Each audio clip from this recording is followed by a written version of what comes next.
Meus queridos irmãos e minhas irmãs, estamos na quarta semana que a igreja vem meditando, estudando a carta de São Tiago, uma carta muito prática, de ensinamentos morais, do reto viver para os cristãos.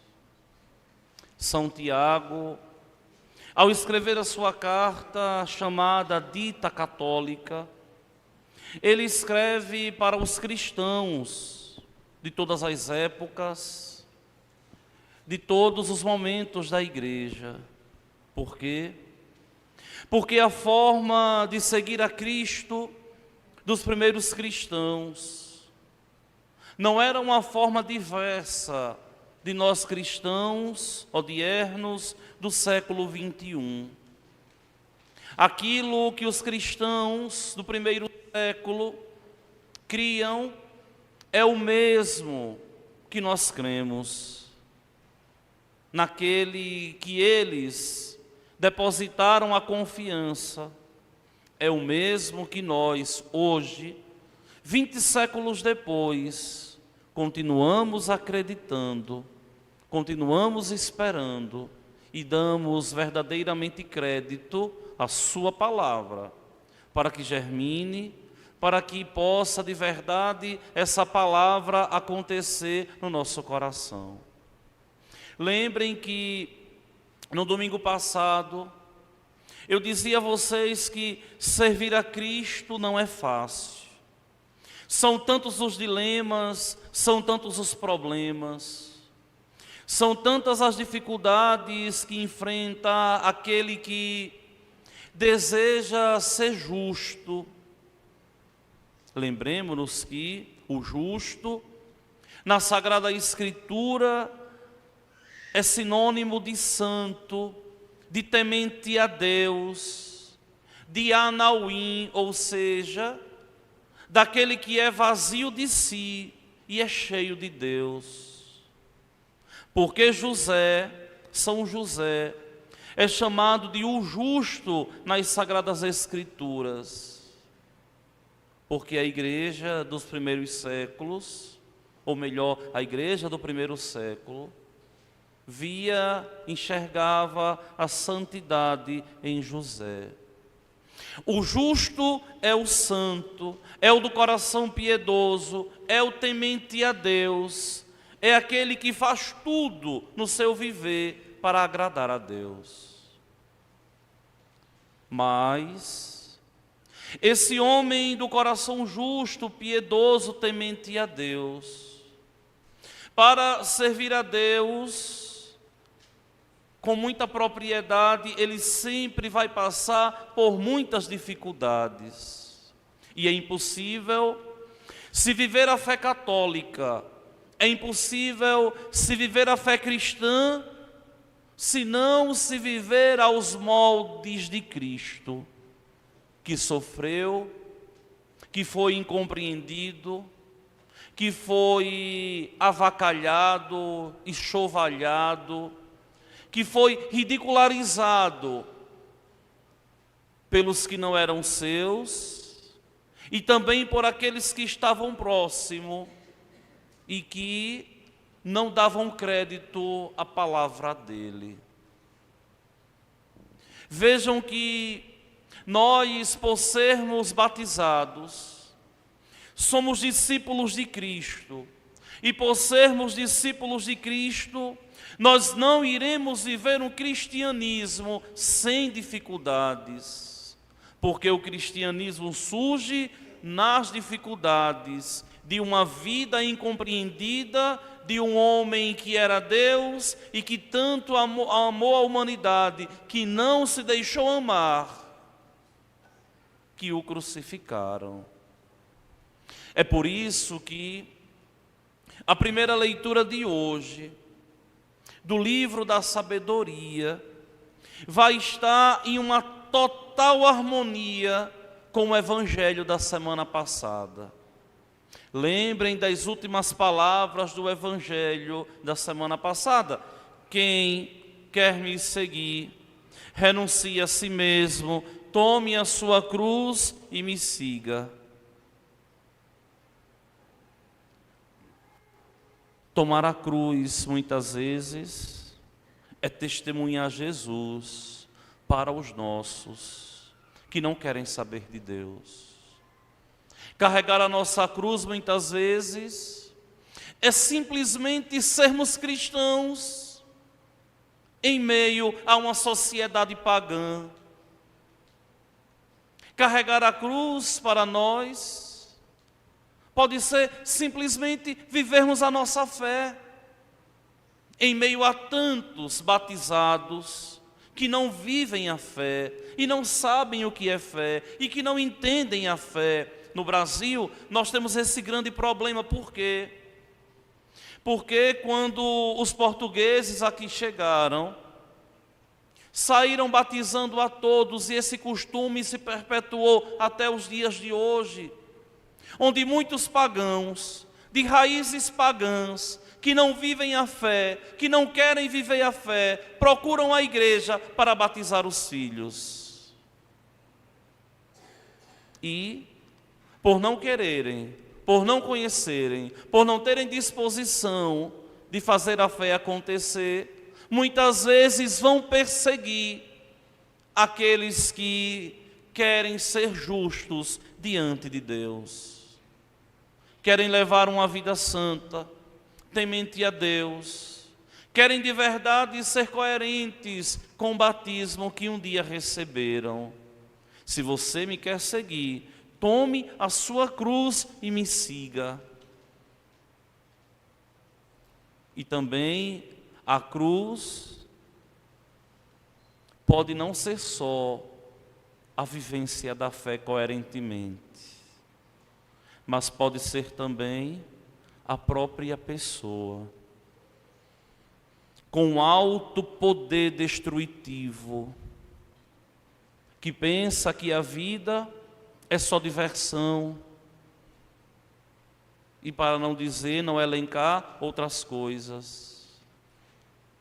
Muitas vezes com um temperamento altivo, que é incapaz de baixar a cabeça diante do Evangelho, que é incapaz de compreender que não está muitas vezes vivendo uma vida que está a agradar a Deus, que está construindo a eternidade, que está construindo o céu. Pode ser que a própria pessoa seja ela a cruz da própria vida, por ser um incongruente, por ser um total incoerente. Aquilo que pensa não é aquilo que vive, aquilo que fala não é aquilo que deseja, aquilo que sonha não é aquilo que de verdade é lícito para o seu bem viver. Vejam que a vivência da fé é aquilo que hoje mais o ser humano precisa. Por quê? Porque esse vazio existencial que nós vemos aí fora, essas vidas superficiais que nós vemos aí fora, passa pela não vivência da fé, passa pelo não encontrar-se com nosso Senhor, passa pelo não se encontrar com Ele. E como é santo, e como é digno um coração que ao se encontrar com Deus, vai olhar para dentro de si e vai ver que ainda não alcançou a estatura de Cristo. E como é digno um coração que ao se encontrar com Cristo vai todo piedoso, com o coração na mão, com os olhos flamejando, pedir ao Senhor, o bom Deus: me auxilie, Senhor, me ajude, Senhor, para que eu possa ser cada vez mais teu. Mas tem gente que tem medo de até ser de Deus. Tem gente que tem medo de se converter, porque pensa que a conversão A renúncia dos prazeres carnais e mundanos vai tolher a vida de tal modo que não vai existir mais felicidade. Minha gente, a felicidade do homem nunca foi o entretenimento, não. A felicidade do homem sempre foi uma coerência de vida. O que é que faz o homem mais feliz? É uma noite dançante ou uma noite sem preocupação, com a cabeça a descansar verdadeiramente em um travesseiro? O que é que torna o homem mais feliz? É uma vida sexualmente desregrada ou é uma vida com a consciência tranquila e feliz? Tranquila não porque ele é seu juiz, tranquila porque luta todos os dias e se esforça para fazer a vontade de Deus acontecer na sua própria vida a partir da palavra do Evangelho. Só que vejam bem, o livro da sabedoria, que nos fala nada mais nada menos do próprio Jesus, que é a sabedoria encarnada, vai nos falar da vivência do justo em meio aos ímpios. E olha o que a sabedoria diz. Os ímpios dizem: armemos ciladas ao justo, porque sua presença nos incomoda. O coerente sempre vai incomodar em todas as esferas do viver. O coerente no trabalho vai incomodar o incoerente. O coerente dentro de casa vai incomodar o incoerente. O coerente dentro da igreja vai incomodar o incoerente. Sabe por quê? Porque quem está sujo, porque quem não vive a fé, quer que todo viva e seja do mesmo modo. É por isso que a gente vê uma bagunça tão grande no mundo hoje em dia, porque o ímpio vai buscar sempre levar o justo para o mau caminho. Lembrem que eu já disse isso a vocês há 8 dias atrás, de outra forma, quando eu vos dizia assim, se vocês prestaram bem atenção na homilia, eu dizia assim a vocês: é mais fácil, quando vocês andam com quem não é de Deus, vocês se perderem, do que vocês converterem aqueles que não é de Deus. Porque a força do mal, por incrível que pareça, no mundo vem tendo muito mais força do que a força do bem. Muito mais. Não porque Deus parou de agir, mas porque muitos corações despedaçados, dilacerados pela vida, não entenderam ainda que a felicidade consiste em repousar o coração em Deus, e fica o tempo todo buscando maquinar, buscando destruir, buscando bagunçar a fé católica, a fé cristã. É por isso que nunca o cristianismo foi tão desacreditado como nesse momento da história. Porque parece que nos púlpitos da igreja se fala de sonho. Muitas vezes se parece que no púlpito da igreja se prega uma utopia, onde ninguém é capaz de falar aquilo, ou melhor, me desculpem, onde ninguém é capaz de viver aquilo que a igreja prega. Tanto que os ímpios lá fora vão dizer que a igreja está ultrapassada, a igreja está empoeirada, a igreja deve mudar o seu modo de ser igreja para poder atrair os fiéis. Oh, meus irmãos, a missão da igreja nunca foi atrair fiel de qualquer modo e de qualquer jeito. A importância da igreja não é uma igreja cheia. a importância que a igreja tem é quando os cristãos vivem a coerência do seu batismo e decidem não serem como os pagãos e lutam para viverem a sua identidade. Que identidade, Padre? Aquela que eu dizia semana passada, sermos discípulos dele. E a nossa identidade é sermos no mundo discípulos dele, e unicamente discípulos dele. E o discípulo é aquele que admira, é aquele que fica totalmente fascinado pelo outro. O discípulo é aquele que se fascina pelo seu mestre, e se fascina tanto que deseja ser igual, e se fascina tanto que busca imitar na sua própria vida. Mas como ser discípulo de Cristo só de qualquer modo, só de fachada? É impossível. Para sermos verdadeiros discípulos de nosso Senhor, nós temos que nos fascinar por Ele. E nós só nos fascinaremos por Cristo se tivermos a dignidade de encontrarmos a nossa identidade de cristãos, que não é, de modo nenhum, uma caricatura de Cristo, mas é de verdade uma obra de arte de Cristo. Alguém que se deixa burilar, alguém que se deixa lapidar por Deus e vai moldando o seu coração, o seu jeito de ser, o seu modo de viver segundo Cristo Jesus.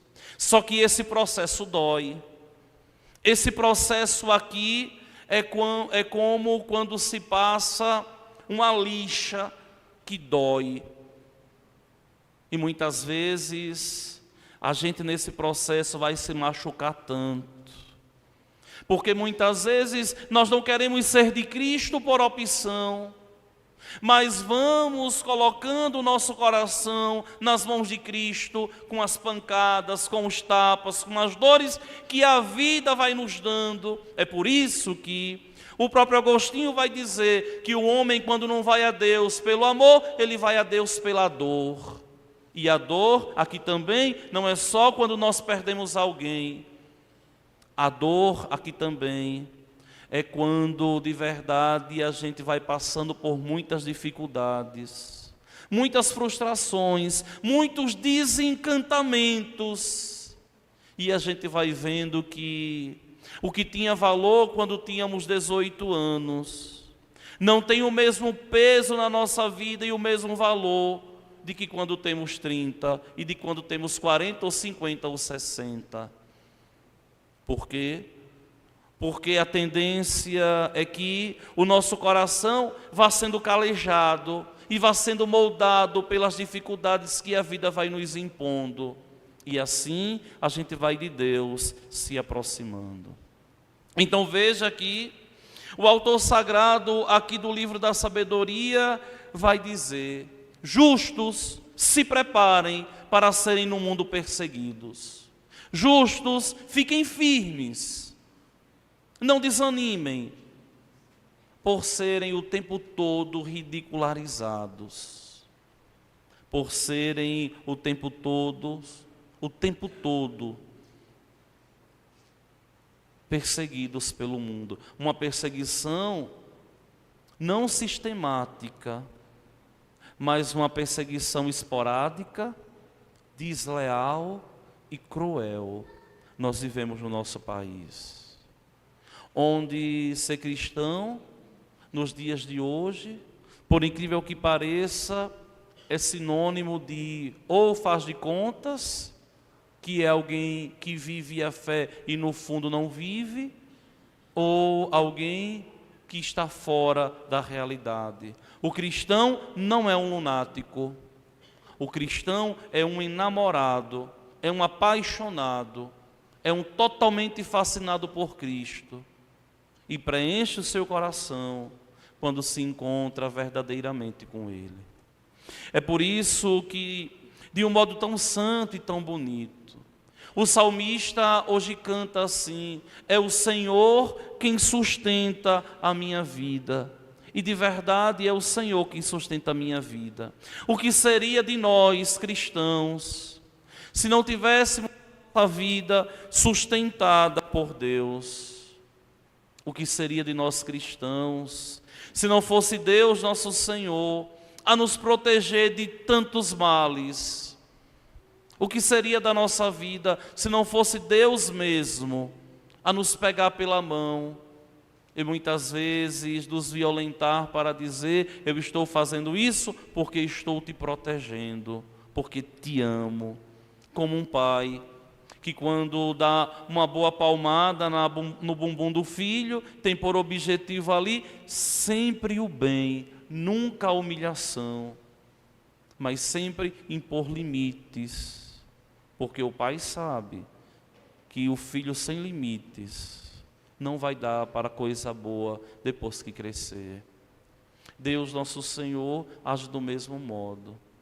Muitas vezes Deus vai permitindo que a gente vá passando por certos problemas, por certas dificuldades, para nos impor limites e para nos dizer: olha, eu estou aqui, mas não queira caminhar sozinho, deixe-me caminhar contigo.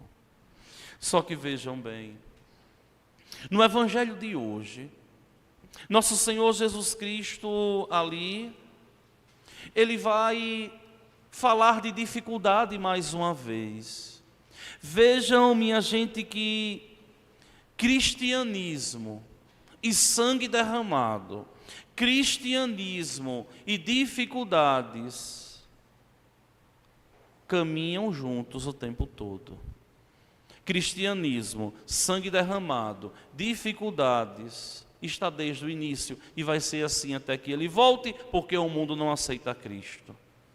Não aceita que desde o primeiro momento, quando Ele se encarnou, Maria sofreu.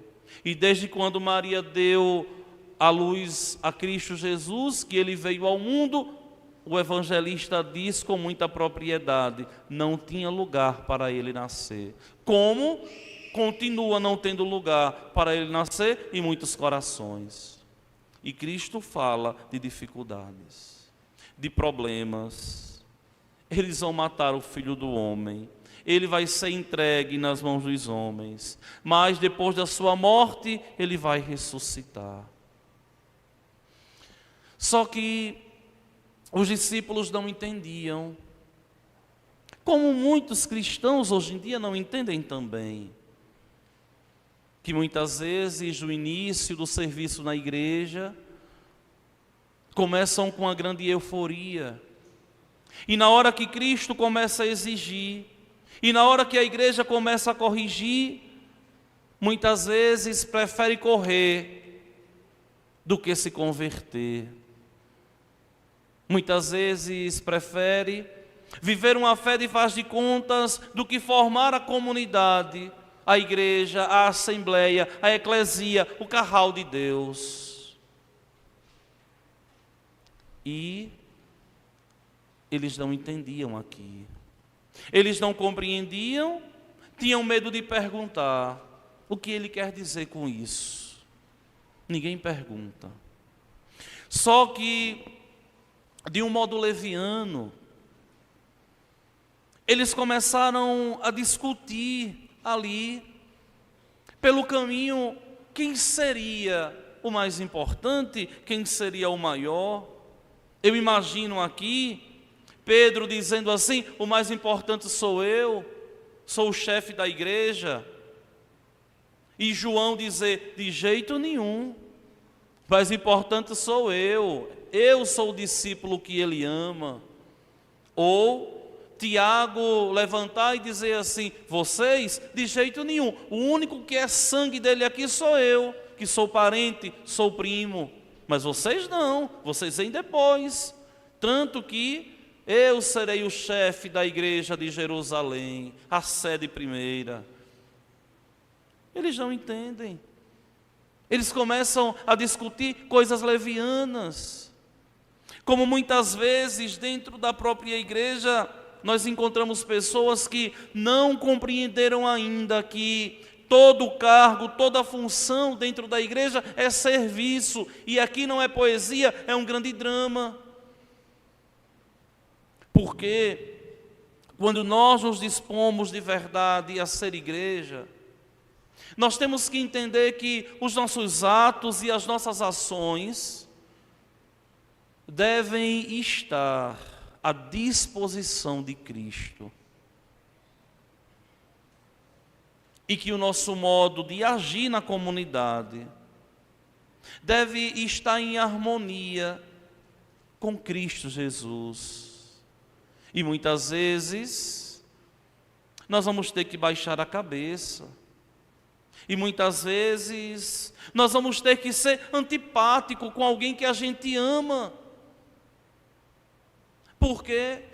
Porque esse alguém que a gente ama não entendeu e levou a vida de um modo leviano. Minha gente, olha, é tão triste quando muitas vezes a gente, como padre, que nós somos humanos também, não é? O nosso coração é um coração humano e nós confiamos em um fiel, confiamos com tanto amor, temos tanta confiança. Esse aqui vive coerentemente a fé. E de repente, né, a gente vê que não entendeu nada. E a gente precisa muitas vezes ser duro ali, corrigir. Porque, como eu venho dizendo sempre a vocês, assim, olha, o amor não pode nunca ser indiferente. Se ele é indiferente, não é amor. Quando nós corrigimos porque somos discípulos de Cristo, devemos corrigir porque nós amamos, porque queremos o bem do outro, e não é o bem momentâneo, instantâneo deste mundo, não. É o bem da integralidade da pessoa, é um bem que inicia neste mundo e desemboca nos braços do Pai na eternidade. Só que muitas vezes nós temos que querer o bem para a pessoa, onde a própria pessoa não quer o bem para ela, porque está cega. Cega porque deixou de rezar. Cega porque deixou de ser de verdade discípula de Cristo. Cega porque o tempo todo que estava dentro da igreja estava por status e não por ser discípulo dele. Foi assim com Judas. Vejam que Judas poderia ter sido um dos grandes apóstolos da igreja, um dos grandes baluartes, um dos grandes corifeus da fé. Tanto que era o administrador da bolsa comum. E mesmo estando com ele, mesmo tendo se encontrado com ele, não aprendeu a conjugar na sua própria vida o verbo fascinar. Ele não se deixou fascinar por Cristo. Por isso, aquele coração endurecido. Por isso, aquele coração que não era igreja. Por isso, aquele coração leviano que foi capaz de ser traidor e entrou para a história como o pior personagem do cristianismo. É tanto que ninguém tem um filho e coloca o nome de Judas. Vejam. Ninguém tem um filho e coloca o nome de Judas. E o coitado do Tadeu, ninguém, embora seja um santo muito forte da igreja, São Judas Tadeu, ninguém coloca o nome do filho de Judas Tadeu, porque Judas lembra logo o outro, do coração miserável, que Deus não tinha espaço. Vejam, meus amados irmãos e minhas irmãs, que nosso Senhor aqui, Ele vai questioná-los. O que é que vocês estavam conversando pelo caminho? Deus tudo sabe, Deus tudo vê. Deus vê a vida de vocês, Deus vê também a minha vida. E exige de vocês, segundo cada um, a missão que Ele deu, e exige de mim também, segundo a missão que Ele me deu e me fez. O que é que vocês estão discutindo pelo caminho? Vocês estavam falando de quê? E por incrível que pareça, eles ficaram calados. Por que calaram? Porque estavam devendo. Porque a vergonha bateu. Porque quando nós devemos, quando a nossa consciência pesa e acusa, o primeiro ato que nós fazemos é nos calar. Uns calam por vergonha e outros calam para remoer. E com o coração contrito pedir a Deus nosso Senhor perdão. Eles aqui calaram com vergonha, porque não tinham entendido. E pensem que não foi um caso isolado, não. Tantas e tantas vezes eles estavam ali com ele e não entendiam. Senhor, é agora que tu vais instaurar o reino de Israel? Senhor, quando tu chegares no teu reinado, coloca um à tua direita, o outro à tua esquerda. Senhor, quando chegares no teu reinado, coloca um filho meu à tua direita e o outro à tua esquerda. Não entendiam nada. E nosso Senhor vai dizer, olha, vejam bem, se alguém quiser ser o primeiro, que seja o último de todos, e aquele que serve a todos. Eu, na minha missão, tenho que servir a vocês como sacerdote. Eu não presto para nada nessa cidade, se não for para ser padre, e tenho consciência disso. Eu não sirvo para nada aqui em Gameleiras, se não for para ser pastor de vocês. E devo servi-lo como sacerdote. E no serviço tenho que pregar, me desgastar de pregar, domingo muitas vezes 2 horas, 3 horas e meia de pregação nas igrejas, 6 horas de celebrações nas igrejas. Por quê? Porque o meu serviço é trazer Deus para vocês, só e unicamente esse. Esse é o meu serviço, não é um serviço que me torna melhor que ninguém, mas é o serviço que eu sou sozinho para fazer uma coisa nessa cidade que só eu posso fazer. E tenho a obrigação de espiritualmente estar bem, para espiritualmente alimentar vocês. Daqui a obrigação que as ovelhas devem ter de rezar pelo pastor, para que ele, tendo norte, ele saiba nos guiar e ter o coração moldado a Cristo Jesus para nos levar aos céus. Mas essa missão não é só do padre, estou dando o exemplo da minha vida, mas essa missão aqui de serviço é de todos vocês. Todos vocês têm que entender, têm que compreender que os dons que Deus deu, que os talentos que Deus deu, que as bênçãos que Deus deu, devem se voltar de um modo gracioso para Deus, para a edificação do corpo de Deus, que somos nós, a igreja, para a edificação da igreja que pertence a Deus e não pertence a homem algum. Se alguém quiser ser o primeiro, que seja o último de todos e aquele que serve a todos. Eu lembro de uma vez que essas joias preciosas que eu tenho, que são os meus coroinhas, né? Ultimamente tem umas pérolas que Deus, nosso Senhor, está nos dando com o tempo na paróquia, que surge no nosso coração um orgulho santo.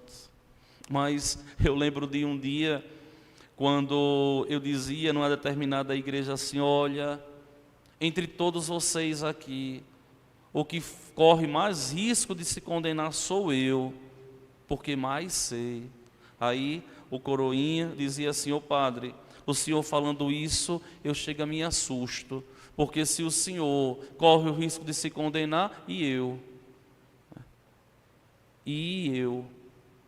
E aí eu brincava ali, ria, ia assinar, pensando as carteirinhas dos catequizandos. Vejam, e é verdade, A nossa missão, minha gente, tem que ser de verdade nos colocar à disposição da igreja, em tudo. Só que muitos não entendem que são igreja. Muitos não compreendem que a igreja não é o sacerdote. A igreja é a reunião dos batizados. Onde 2 ou 3 ali estiverem, eu ali estarei no meio deles. 2 ou 3 batizados. O padre é simplesmente um que saiu do banco e Deus olhou com misericórdia, porque se Deus não tivesse olhado com misericórdia, nós não seríamos padre, e colocou: olha, com a tua miséria, conduz o meu povo. Veja, mas é um membro da igreja de Deus, é um membro da igreja. O sacerdote não é a igreja, ele é um membro da igreja. Por quê? Porque a igreja somos todos nós, a Assembleia Santa dos homens e das mulheres tementes a Deus. Então, tudo o que vocês fazem na igreja, desde uma simples leitura, ao serviço do altar, a postar fotos nas redes sociais do que está acontecendo na paróquia, ao cantar, ao tocar, ao distribuir a comunhão para os irmãos, a zelarem de uma capela que roda de casa em casa, a saírem visitando os doentes, levando a comunhão, ao saírem ao longo da semana rezando o terço para aqueles que necessitam de uma visita da igreja, ao devolverem o dízimo, ao darem um curso de batismo, um curso de noivos, ao se reunirem as famílias ali para pensarem a família paroquial. Tudo isso é serviço. Não é que ninguém tem dignidade, mas é serviço. Serviço para a edificação da igreja de Deus. E por fim, nosso Senhor pega uma criança em um discurso ali violento, porque hoje seria muito bonito Cristo pegar uma criança e colocar na frente e dizer assim: olha, quem acolher em meu nome uma destas aqui, é a mim que está acolhendo. Isso aqui é uma poesia belíssima, não é? Só que na época nós temos que entender que esse ato de Cristo foi uma violência. Criança não era considerada gente, como mulheres também não. Gente era homem, mulher e criança não tinha valor. É tanto que na própria disposição do templo, primeiro os homens, depois as mulheres e por fim as crianças. Mas mulher e criança não tinha voz nem vez. E se fosse órfão, e se fosse viúva era pior. E nosso Senhor aqui pega uma criança e vai dizer assim: olha, a importância daqueles que são deixados de lado. Quem acolher em meu nome uma destas, é a mim que estará acolhendo. E quem acolher esta, está acolhendo não a mim, mas aquele que me enviou. Meus queridos irmãos e minhas irmãs, ser igreja é ter dentro de si os mesmos sentimentos de Cristo. Ser igreja não é simplesmente se dizer católico e sentar no banco da igreja, do templo, não. Ser igreja é assumir a missão no coração, é ser de verdade alguém de Deus, alguém que em meio ao mundo é fidelidade, é dignidade, é paz, é garantia de coerência de vida. Lembrem que é o próprio Senhor quem vai dizer: o que torna o homem impuro não é o que entra, mas é o que sai de dentro do seu ser. Não pode sair lama de um coração onde reside Deus. Embora Deus, nosso Senhor, possa fazer surgir uma rosa em meio a um lixão, Não pode sair maldade de um coração que comunga a Deus, que vive em Deus. Não pode sair maledicência, infidelidade de um coração que Deus, nosso Senhor, de verdade habita. É isso que São Tiago está dizendo na segunda leitura de hoje. O coração que pertence a Deus age em nome de Deus e vive totalmente em Deus.